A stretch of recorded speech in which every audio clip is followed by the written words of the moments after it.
Oi, pessoal. Então, sou o professor Alda. A gente está avançando aqui no caminho do nosso projeto integrador 2 de ciência dos dados. E a gente vai para o nosso último módulo, e não é porque ele é o último módulo que ele não é importante, né? E realmente ele é um dos módulos que eu acredito que nos trazem mais confianças, não somente eu acredito também, né? Mas cientificamente na indústria é comprovado que realizar atividade de verificação, validação e testes em projetos nos trazem confianças sobre a entrega. Então, aqui a gente vai falar dos conceitos de VVIT e na próxima unidade, fechando as entregas que vocês têm que fazer, a gente vai falar do encerramento, como que a gente encerra um projeto, ok? E isso está ligado também a essa área de verificar, validar e testar. E vocês vão ver que em alguns momentos eu vou falar VVIT, né, que é o termo que a gente se relaciona com verificação, validação e teste. Então, toda vez que a gente vai falando de verificar algo, a gente está falando de forma, tá? Então, a gente está querendo garantir que o software, lembrando que, né, para quem não está se conectando, ainda está se conectando agora, mas entendendo as coisas, toda vez que eu estiver falando de software, eu estou falando de software baseado em dados, tá?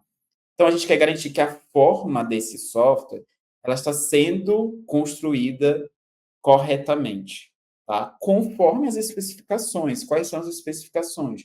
Os requisitos funcionais, os requisitos não funcionais, regras de negócio, certo? E o projeto, o design, né, que nós definimos, está respeitando a arquitetura, a estrutura que foi definida para aquele projeto. Então, a pergunta de verificação é: estamos construindo o produto corretamente, né? E na validação, a gente já vai garantir que o software atenda aos requisitos do usuário final e cumpra o seu propósito. Então, eu quero entender se o que eu estou entregando para o usuário é aquilo que ele espera, tá? Então, a gente lida com esses dois elementos combinados, a verificação e a validação.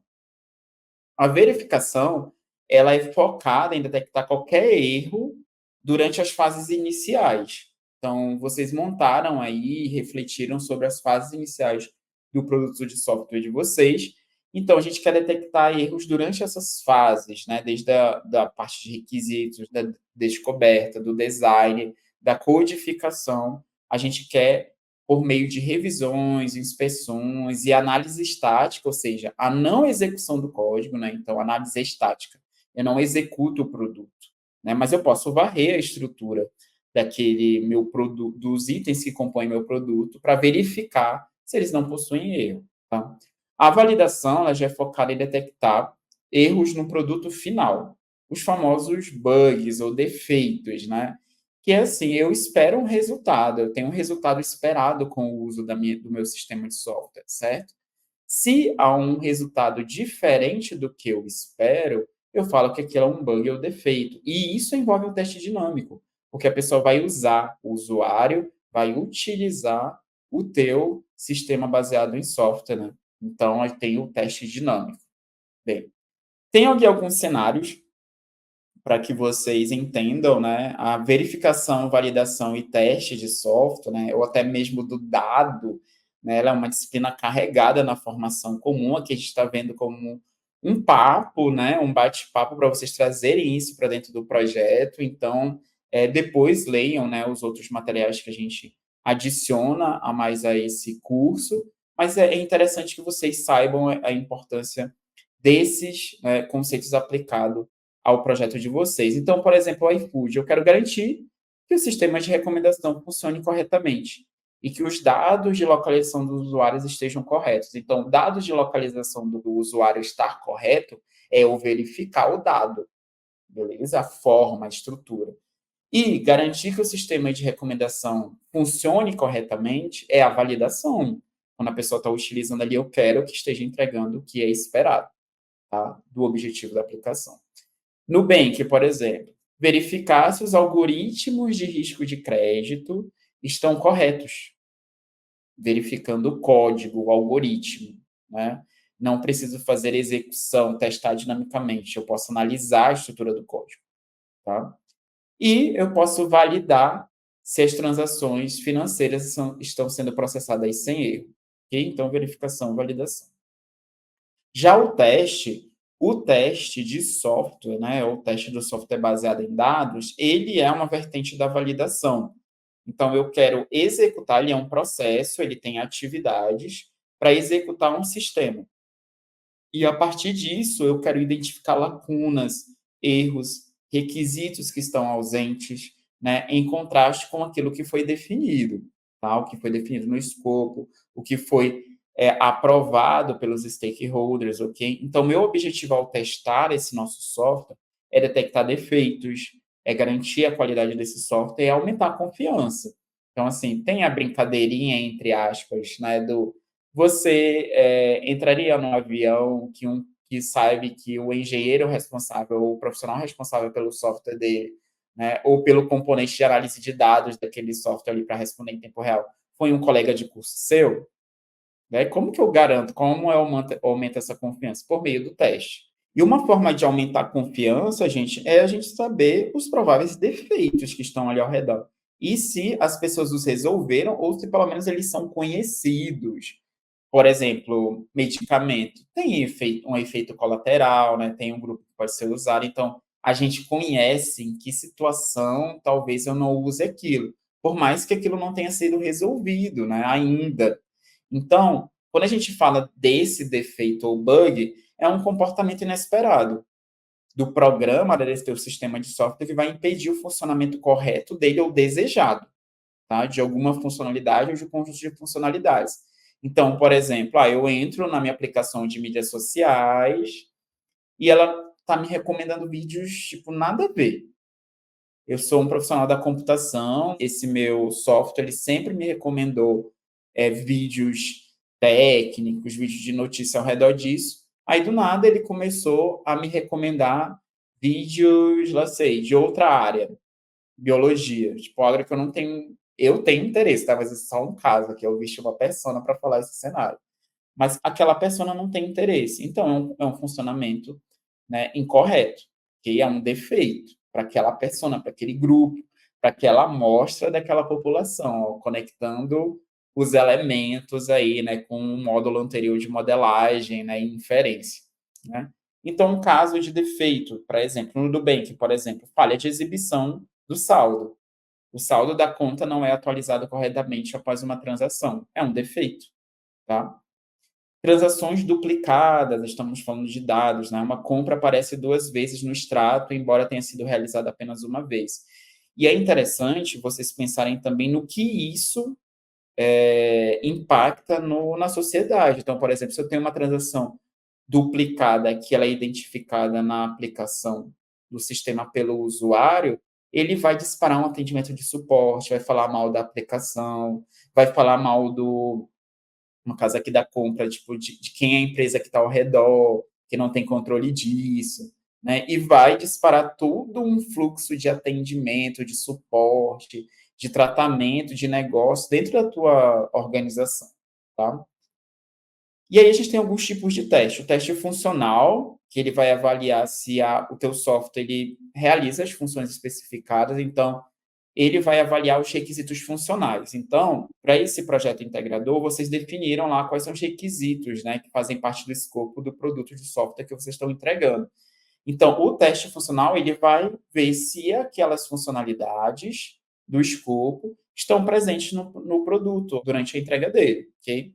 O não funcional, ele vai olhar o desempenho, usabilidade e segurança. Então, por exemplo, aquelas métricas de avaliação do modelo combinadas com a experiência do usuário. É um teste não funcional, porque ela vai avaliar um atributo de usabilidade, né, de experiência do usuário, com um atributo de desempenho do modelo. Então, é um teste não funcional. Teste de regressão, então, toda vez que eu realizar uma alteração no código ou no dado, né, eles não têm que introduzir defeitos. Então, a gente fala assim, a gente faz o teste de regressão, realiza todos os testes que já foram realizados e com a inserção desse novo código, desse novo conjunto de dados, esses testes não têm que quebrar. E o teste de aceitação, que é validar o sistema do ponto de vista dos usuários finais, daquele conjunto de personas, tá? Então, por exemplo, iFood, né? Só para a gente retomar aqui o que seria aceitação, né? E o que seria regressão, não funcional e funcional. Eu vou trazer aqueles casos cenários que nós discutimos anteriormente. Então, por exemplo, na garantia que o sistema funcione corretamente, o que é funcionar corretamente do ponto de vista do teste funcional? Ele cobrir os requisitos que estão próprios para aquela persona, tá? Que compreende aquele vídeo. Por exemplo, digamos que a gente tenha um requisito funcional que é a exibição, né, de vídeos específicos para públicos, como público infantil e público mais adulto, né? Então, que aí o pai, né, pode controlar o que tem de exibição de vídeo para aquela criança, uma forma de segurança, certo?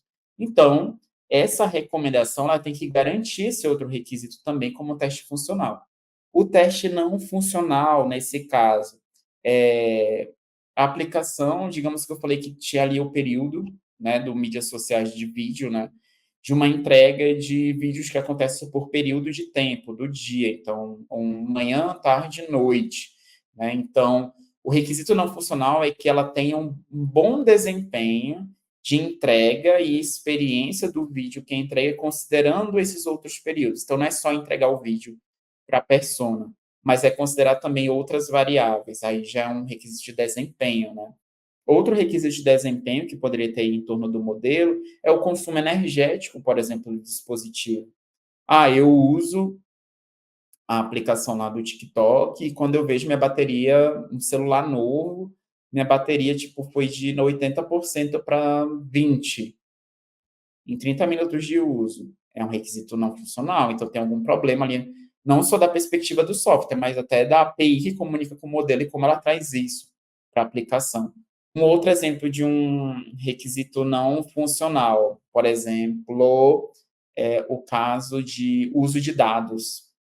Então, vocês consomem muitos conteúdos nos celulares de vocês. Vocês podem estar até vendo esse vídeo, né, no celular de vocês.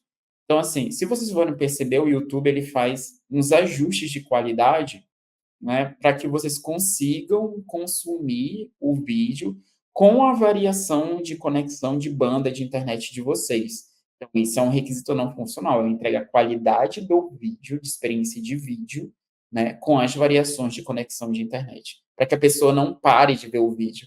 Vocês provavelmente são, grande parte de vocês são mais novos, né?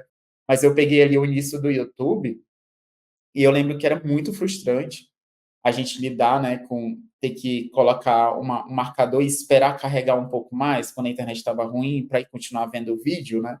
E da perspectiva de quando a gente lida com modelo de dados, de recomendação de dados, de vídeo, aqui a gente está falando de vídeo porque todos nós consumimos, vocês estão consumindo esse material, né? A gente tem muitos outros elementos que são requisitos ou regras de negócio, né, ao redor só da perspectiva de desempenho. Vejam nesse caso, por exemplo, né, se eu tenho um modelo que ele lida com uma recomendação ruim e eu estou vendo um vídeo no YouTube, ele me traz propagandas que não tem nada a ver com aquele vídeo, nem com o meu perfil do que eu consumo naquela aplicação de vídeo, ou como eu interajo dentro daquela plataforma de software de vídeos, eu vou talvez desistir, eu vou falar que eu não quero ver mais aquele vídeo, eu vou desistir de ver aquele canal, eu vou classificar aquele canal como ruim, porque ele me entrega propaganda que não tem nada a ver. Se eu até aceito ver a propaganda, né? Se eu estiver num YouTube que é livre, né? Gratuito. Então, só para vocês terem noção de como que isso está conectado também com os elementos que a gente lida com dados, ok?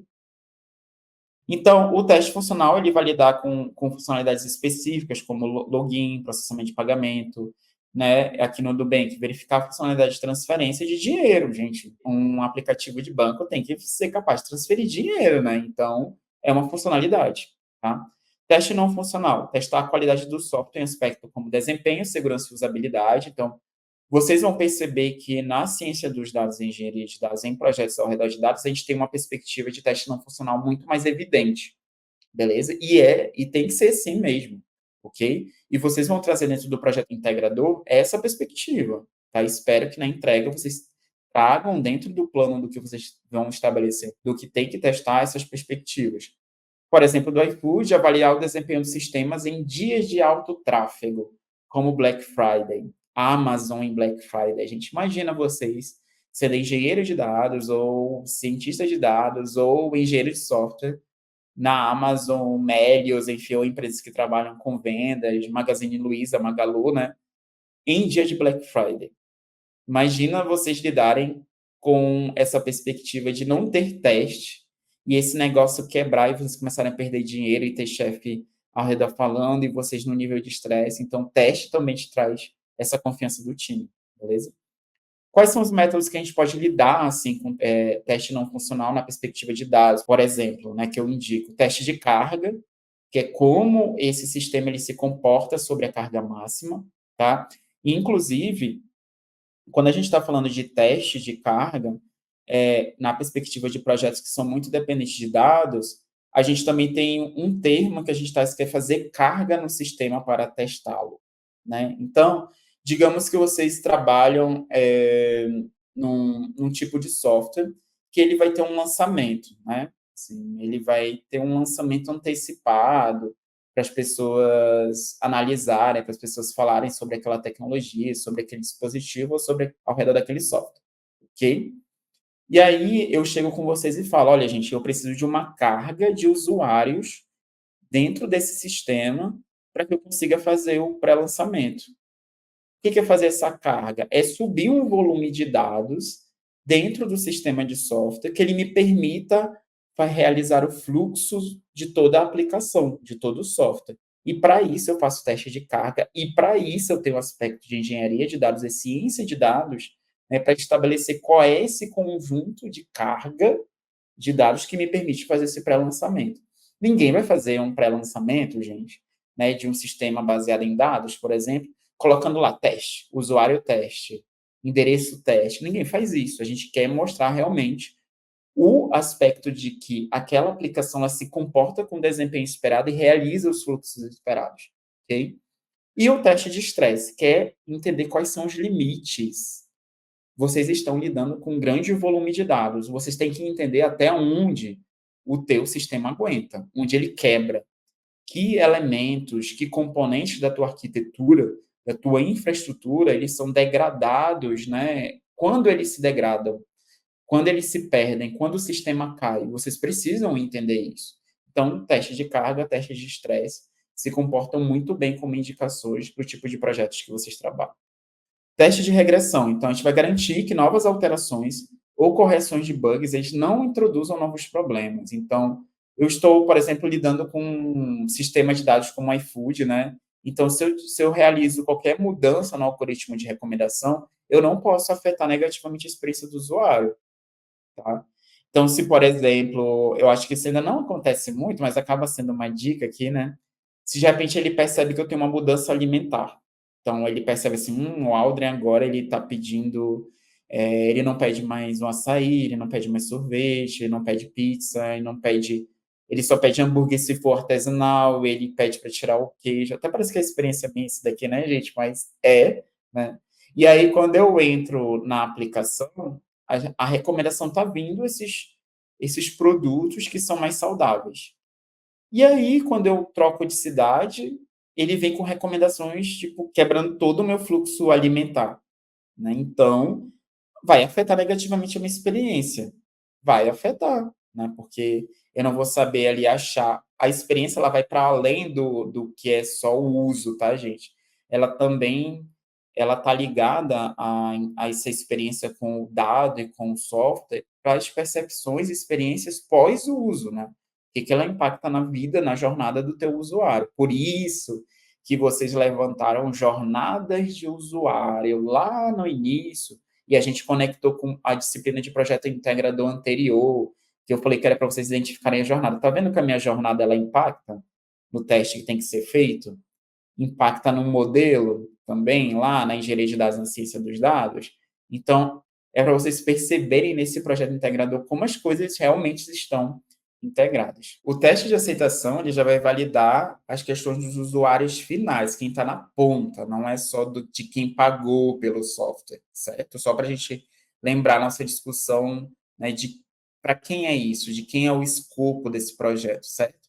Então, por exemplo, no Nubank, testar a usabilidade do aplicativo para garantir que os clientes consigam facilmente acessar histórico de transação. Acessar histórico de transação é uma atividade comum que a gente utiliza, né? E tem que ser de fácil acesso, usabilidade, tá?